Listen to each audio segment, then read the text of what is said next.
성삼일체 하나님 아버지 은혜와 평강이 함께 하시기를 주의 이름으로 기원드립니다. 바울은 에베소에서 사역을 시작했습니다. 이 에베소에서 사역을 하는데 놀라운 역사를 많이 일으켰고 큰 부흥을 나타내 주신 것입니다. 이 사역으로 인하여 많은 유대인들과 헬라인들이 바울의 말씀을 받아들이고 그로 인하여 예수 그리스도를 믿고 주님 앞에 한 사람들이 나오게 되었습니다. 이러한 일은 더욱 확대해 나아가 주변 사람들이 예수님께 많이 전파되었고 그로 통하여 이 사람 저 사람 많이 이끌고 인솔해 왔던 것입니다. 바울이 전한 복음으로 인하여 좋은 일만 있지는 않았어요. 악한 자 편에서는 악한 일이 일어난 것입니다. 이로 인하여 손해를 입은 사람이 있었습니다. 누구냐 하면 아데미 신상 모형을 만들어 파는 데메디오라는 사람이었습니다. 이 사람이 손해를 입었으니 그냥 있을 리가 없잖아요. 그렇죠? 그래서 이 데메디오는 아데미 신상 모형을 팔아 생계를 꾸려가고 있던 사람들을 이제 소삭소삭 이제 동요를 시킵니다. 저로 인하여 우리가 이 생계가 위태롭게 되었다 그 말. 그래서 그 물건을 팔고 있었던 모든 사람들을 이제 동요하게 만들어서 그들의 이제 동의를 얻어서 바울과 함께 다녔던 가이오와 아리스다고들을 이제 가서 붙듭니다. 붙들어가서 연극극장으로 끌고 들어가. 그곳에 이제 세워놓습니다. 그리고 바울과 이들이 전한 저 복음이 부당함을 이제 그들이 관찰시키려고 했습니다. 그것이 뜻대로 됐나요? 그만 실패로 돌아가고 맙니다. 그렇습니다. 바울은 데메디오와 같은 사람들에게만 공격을 받은 것이 아닙니다. 바울의 적수는 너무 많았어요. 곳곳에 유대인들이 바울을 붙이기 위한 함정도 파놓고 꿀도 놓고 공모를 하고 있었던 것입니다. 그래서 바울은 이제 그것을 알고 나서 배를 타고 저 예루살렘에 가고자 했으나 이 사실을 알았잖아요. 왜 그래? 배를 타고 가면은 아마 분명히 저들이 살해할 것이고 그들이 아마 가던 도중에 어디요? 바다에 그냥 던져서 죽일 수도 있다. 그런 음모를 이들이 하고 있었거든요. 바울이 배를 탈 수 있어요? 배를 탈 수가 없습니다. 바울이 이제 여기에서 결정을 내립니다. 배로는 빨리 가서 좋지만 내가 죽을 의미가 있으니까 그런 위협을 피하기 위해서 육로로 가거든요.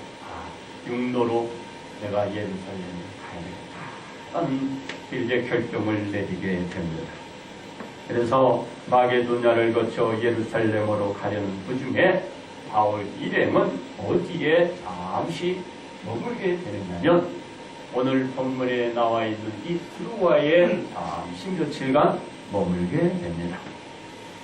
바울이 이곳에 또 머물면서 그의 사역이 뭐였나요? 말씀을 전하는 거예요.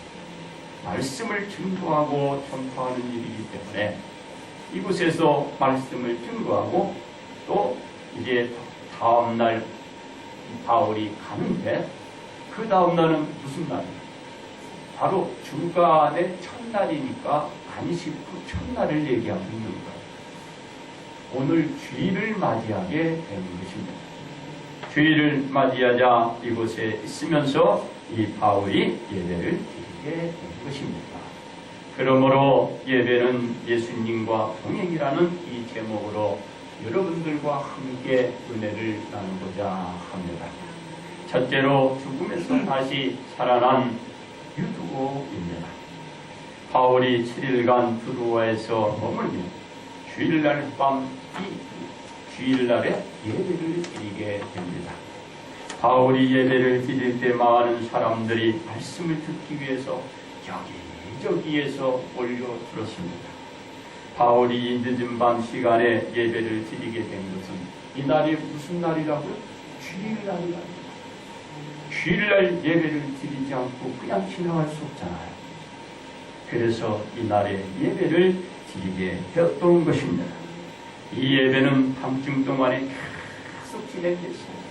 시간이 그냥 지체되고 시간이 갈수록 계속 바울이 말씀을 전하고 있었던 것입니다. 여러분 아마 1시간, 2시간이면 어떡합니까? 바빠가지고 가야 되겠죠? 저는 그래서 25분에 30분만 딱 쳐요. 딱 정해져 막. 그런데 밤새 막 바울은 말씀을 전하고 있는 거예요.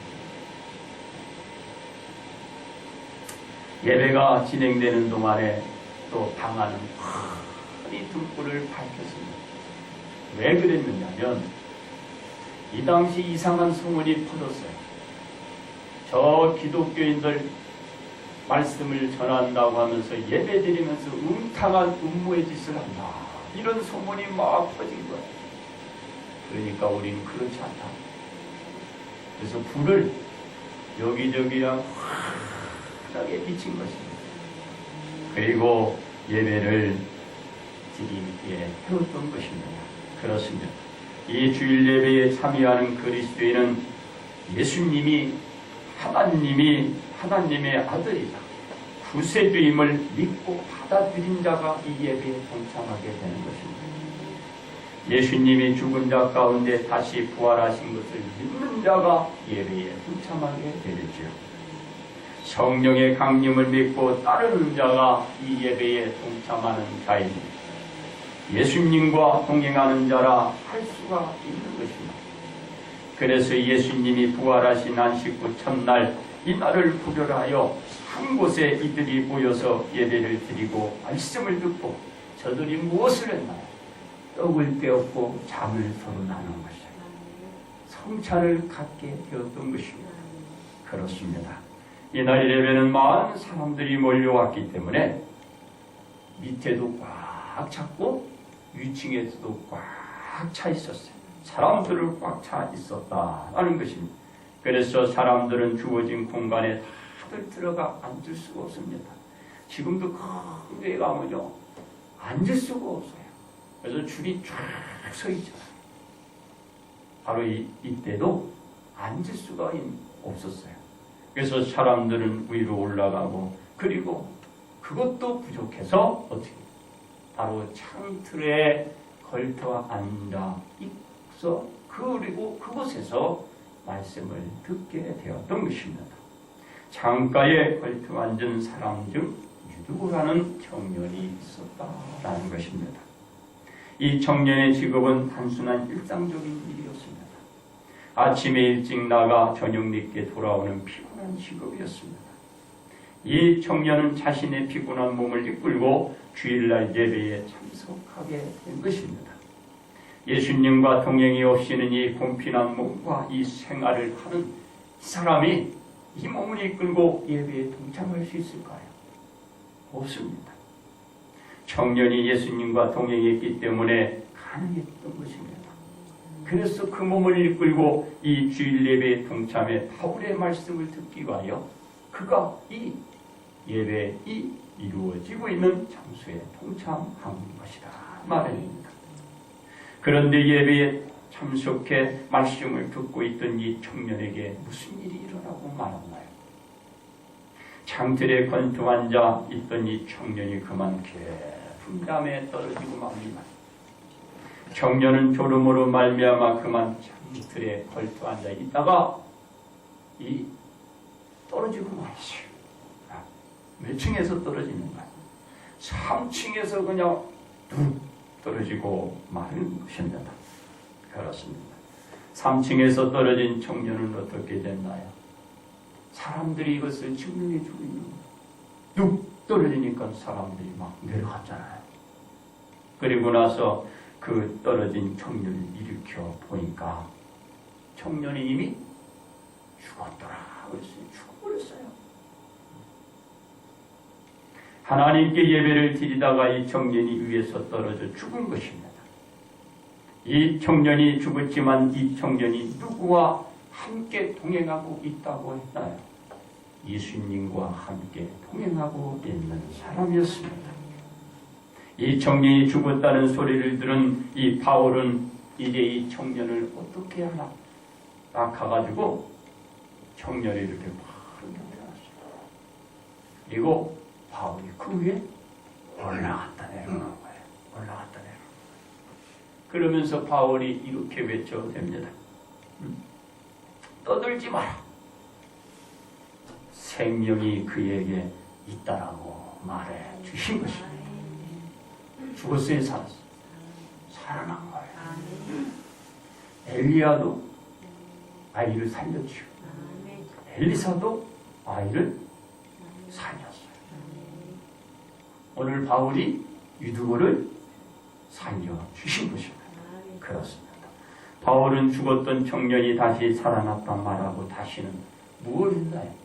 말씀을 계속 또 전하고 말씀을 이야기를 나눴던 것입니다. 그리고 사람들에게 떡을 나누어 주면서 긴 밤을 지새우면서 함께 얘기를 계속 한눈에 나갔던 것을 볼 수가 있습니다. 예배를 마친 사람들은 다시 살아난 청년을 데리고 그들은 가서 그들이 서로들 어떻게 큰 위로를 받았던 것입니다. 왜 이 당시 이들이 서로들 위로를 받게 되었느냐면 예수 그리스도를 믿는 모든 그리스도인들은 핍박과 박해와 그들에게 유혹이 그들에게 따라다녔어요. 그런데 죽었다가 살아난 유두고로 통하여 다시 힘을 얻게 되었다. 야, 유두고가 죽었다가 살아났구나. 하나님의 위로를 받은 것이다. 그리고 그의 힘을 빌려서 그 믿음의 아들 딸들이 야, 내가 믿는 이 믿음은 진짜 살아계신 하나님의 역사구나. 힘을 거기에서 힘이 고무적으로 일어난 것입니다. 그러므로 청년이 예배 시간에 잘못을 일어나여 죽었지만 다시 살아난 것은 저와 예수님과 동행하는 신앙생활이 있었기 때문에 청년이 다시 사는 은혜를 입은 것입니다. 두 번째는 죽음에서 다시 살아난 예수님이신 것입니다. 유두고는 피곤한 몸으로 예배를 드리다가 그만 유중에서 떨어져 죽었습니다. 청년이 떨어지는 순간 예배는 어떻게 됐을까요? 여기저기에서 웅성웅성하니까 엉망이 되는 상황이었겠죠. 왜냐하면 사람들은 예배보다는 떨어진 청년에게 모든 관심이 아마 쏠리기 때문입니다. 설사 예배가 진행된다고 해도 예배에 집중할 수 없기 때문입니다. 또한 청년이 떨어져 상처를 입은 것이 아니고 어떻게 했다고? 죽었기 때문에 엉망이 되는 것입니다. 그래서 예배가 순조롭게 드릴 수 있을까요? 없는 것입니다. 그러나 이 청년은 누구와 동행하고 있었나요? 예수님과 동행하고 있었다는 것을 우리는 잊지 말아야 하는 것입니다. 예수님은 사역을 시작한 이후로 항시 예배를 드리지 않았습니다.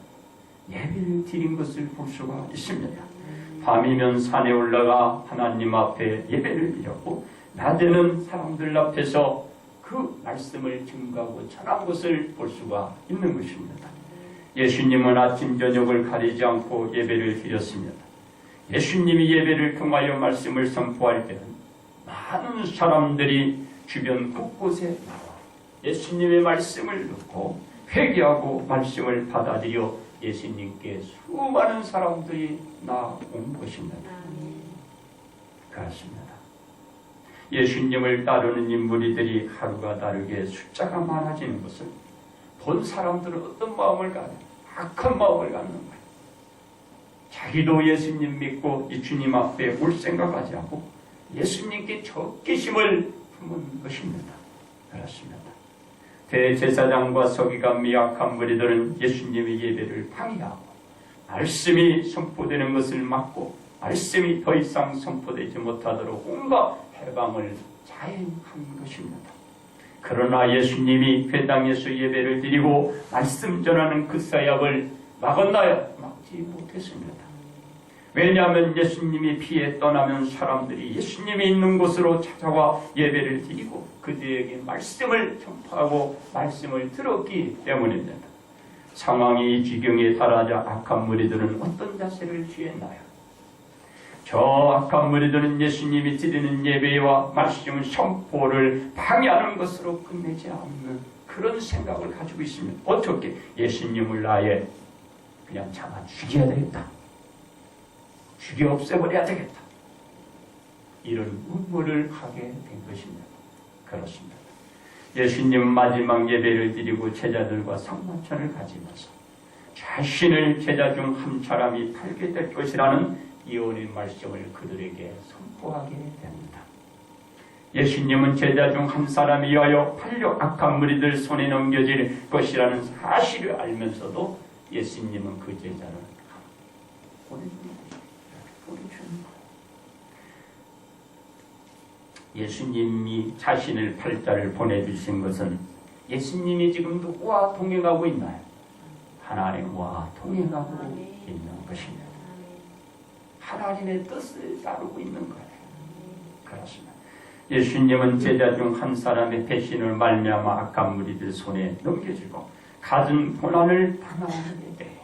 이 고통을 당하신 예수님은 많은 사람들의 비움과 조롱을 받으면서 십자가를 지시고 골고다 언덕을 그 위를 걸어가시는 것입니다.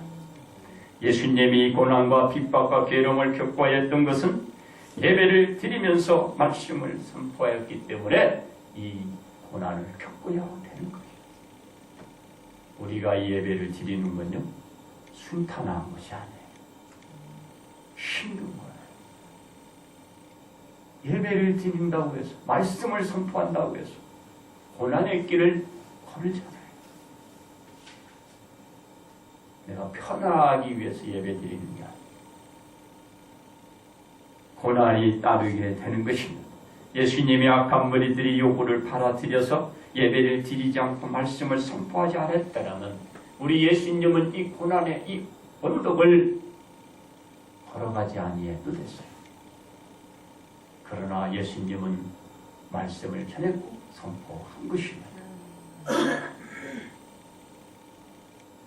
예수님이 악한 무리들의 요구를 받아들이지 않았기에 죽음이 기다리는 골고다 언덕으로 끌려간 것이다 라는 것입니다.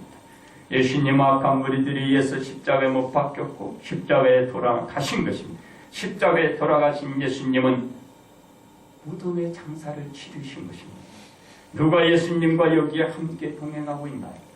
하나님이 함께 동행하고 있었던 것입니다. 그래서 무덤에 안치된 예수님은 어떻게 됐나? 하나님께서 사망의 권세를 물리치고 깨시고 예수 그리스도를 죽은 자 가운데서 다시 살리신 것입니다. 하나님이 살리신 예수님을 누가 와 영접했고 찬양했나? 천사들이었습니다. 그리고 예수님이 다시 살아난 것을 누가 알렸나? 천사들이었고 천사의 말씀을 들은 주변에 많은 사람, 바로 그 여인들이 들었고 그 여인들에 통하여 증거되고 저들에게 전파되는 것을 볼 수 있는 것입니다. 이렇게 많은 사람들에게 예수님이 다시 살아난 것을 알린 것입니다. 그러므로 예수님은 누구와? 하나님과 동행했기에 죽은 자 가운데 다시 살아나는 큰 영광의 은혜를 입은 것입니다. 세 번째, 죽음에서 다시 살아나야 할 우리인 것입니다. 유두고란 청년은 신앙생활을 잘하고 있는 사람이 있습니다. 왜냐하면 자신의 일을 끝내고 피곤한 몸을 이끌고 주일에 예배를 드리러 온다는 그 자체만 해도 훌륭한 거예요. 피곤한 몸을 이끌고 올 수 있나요? 올 수 없습니다. 예배를 잘 드리는 사람. 그러다 예배 도중에 졸려서 그만 불의의 사고를 당한 것입니다. 신앙생활이 좋지 않았다면 이 지친 몸으로 주일에 예배에 올 수 없어요. 신앙이 어느 정도 몸에 배인 사람이었기에 주일 예배를 빠지지 않고 이 예배에 동참하고 예배에 참여하기 위해서 온 것입니다. 누가 함께하고 있지 않으면 안 돼요. 예수님이 동행하지 않으면 안 되는 것입니다. 이런 사고를 유도가 죽었지만 유도고는 누구와 동행을 하고 있기에 바로 예수님과 동행을 하기에 큰 축복을 받은 것입니다. 그렇습니다. 유두고가 예수님과 동행을 하고 있는 신앙을 여러분 우리는 다시 한번 생각해 보시고 우리가 늘 마음속에 가져야 하는 것입니다. 사랑하는 성도 여러분, 우리가 예수님과 동행하는 생활을 했을 때 예수님이 부활한 날을 기념하고 우리는 길이기간 이 주일 예배에 참석할 수 있습니다. 찾아올 수 있습니다. 어디 있든 간에 내가 이 예배를 통하여 주님 앞에 올 수가 있는 것입니다. 우리가 예수님과 동행하는 생활을 하지 않다가 주일 예배와 공예배를 드릴 수 있다는 것은 쉬운 일이 아닌 것입니다. 예수님과 동행해 나갈 때 내가 예배를 드리고 공예배에 참석할 수 있는 믿음을 갖게 될 수가 있는 것입니다. 재개가 생활이 예수님과 동행하는 생활이 되었을 때 이 주일 예배와 공예배를 드릴 수 있다는 것을 여러분 잊지 마시기 바랍니다. 가장 쉬운 예로 우리가 구역마다 구역 예배를 드리고 있습니다. 이 구역 예배도 예수님과 동행하는 일상생활이 되지 않을 때는 구역 예배마저도 절대로 드릴 수 없다는 것입니다. 왜냐하면 예수님과 동행하는 생활이 없이는 예배 자체를 잊고 살기 때문에 그 예배마저도 드릴 수 없는 것입니다. 바로 이 구역 예배도 드릴 수 있다는 것은 내가 예수님과 동행해 하고 있을 때 예배를 드릴 수 있는 마음이 있는 거예요. 예배가 예수님과 동행하지 않으면 이루어질 수가 없는 것입니다. 하나님께 드려지는 예배는 유두고 청년이 보여주는 자세가 요구됩니다. 그렇기 위해서는 우리는 예배를 드리기 위하여 창틀에 건터 앉아 말씀을 듣다가 불의의 사고를 당한 유두와 같은 예배에 대한 열정과 열심이 반드시 우리 안에 있어야 하는 것입니다. 그렇기 위해서 예수님과 오늘도 동행하고 주님 오시는 그날까지 예수님과 동행해 나아가야 내가 이 예배에 동참과 참여할 수가 있는 것입니다. 그렇습니다. 당시 예배를 드리는 장소가 아주 협소했고 열악한 장소였습니다. 그것도 넓고 편안한 장소가 되지 못했습니다. 유두고 청년이 예배를 드린 장소는 한 개인이 소유하고 있는 가정집이었습니다. 다시 말해서 예배 장소라기보다는 그냥 우리가 살고 있는 집이었다 그 말이에요. 이 가정집에서 예배를 드리다 보니 사람은 많고 장소는 좁아 터지고 해서 유두고 청년이 창틀에 걸터 앉아 예배를 드리게 되었던 것입니다. 그러다 어떻게 합니까? 불의의 사고를 당하 저는 죽음을 맞게 되는 거예요. 사랑하는 성도 여러분, 우리도 한때는 천막교회에서 이 교회가 천막교회. 한 5평도 안 됐어요. 천막. 지금은 막 개척하면 화죠. 우리는 천막교회, 천막 5개. 저런 거 하나 놓고 이 돗자리 깔고 여기 공사판에 가가지고 판넬 있어요. 이렇게 판넬 2개.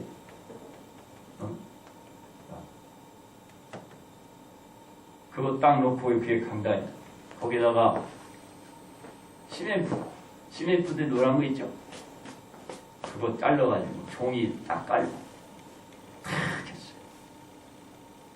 그리고 개척 예배를 드렸는데 사람이 너무 많이 와가지고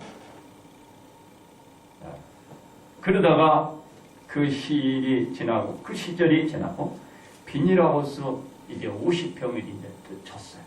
비닐하우스를 이제 발전한 거예요. 비닐하우스 발전하고 그 다음에 샌드위치 저 현대건설에서 줘서 현대건설로 이제 거기서 줘서 샌드위치 판넬 교회 시절을 또 맡게 됩니다. 그리고 이제 나중에는 이제 성교원을 또 짓게 됐어요. 이 적극. 그리고 또 이곳에 와서 우리가 이 적벽돌로 건축된 이 아름다운 이 공간과 안정된 이 시설에서 지금 우리가 예배를 드리고 있는 것입니다. 아멘. 이와 같이 아름답고 편안할 때 공간에서 우리는 유두와 같은 예배에 대한 열정을 가져야 할 것입니다. 그러기 위해서는 유두고가 예수님과 동행하는 생활을 했듯이 우리도 늘 예수님과 동행하는 이 생활을 해 나가야 우리는 복을 받을 수 있는 것입니다. 어떻게? 불시에 사고 불의에 사고 그 어떤 일에 의해서 우리는 주님 앞에 복을 받고 다시 일어날 수가 있다는 것입니다. 왜냐하면 유두고는 예배를 드리다가 불의의 사고를 당했지만 다시 살아났기 때문에 우리들에게도 그런 희망과 그런 축복이 뒤따를 수 있기 때문에 그렇습니다. 그러므로 우리는 예수님과 동행하는 생활을 하며 예배를 잘 드리면서 오실 예수님을 맞을 준비들을 한다면 우리는 죽은 자나 산 자나 영원히 다시 살아날 것입니다. 따라서 우리는 언제나 예수님과 동행하며 예배를 잘 드리는 온 성도가 되시기를 주의 이름으로 축원드립니다. 이제 결론 말씀을 드립니다. 안식 후 첫날 주일에 바울은 예배를 드렸습니다. 어느 날 주일. 이 주일 예배에 많은 사람들이 참여해서 함께 예배를 드렸던 것입니다. 정해진 예배를 드리는 공간이 아니라 아주 협소했지만 많은 사람들이 여기저기에서 나와서 함께 영광을 돌렸던 것입니다. 이 좁은 공간에 많은 사람들이 다 들어갈 수 없어 어떻게 됐었다고요? 창틀에 걸터 앉아 예배를 드리고 있었던 것입니다. 우리는 지금 얼마나 편해. 그 불편한 곳에 앉으면서도 예배를 드리고 말씀을 들어요. 그것도 몇 시간을 들고 그러다 불의의 사고를 당한 유두고 그가 그만 죽고 말았던 것입니다. 그러나 유두고의 죽음은 죽음으로 끝나지 않았습니다.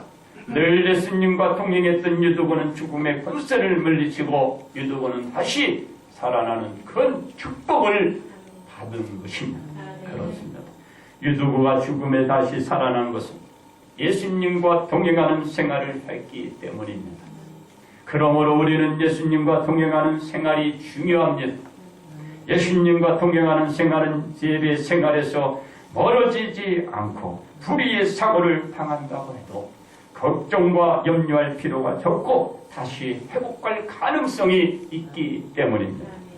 사랑하는 성도 여러분, 우리에게 필요한 것은 예수님과 동행하면서 오늘 드렸던 예배를 우리가 예배를 드려 모든 것이 다시 살아나는 다시 회복되는 복이 될 수 있도록 만들어가기를 주님의 이름으로 축복합니다.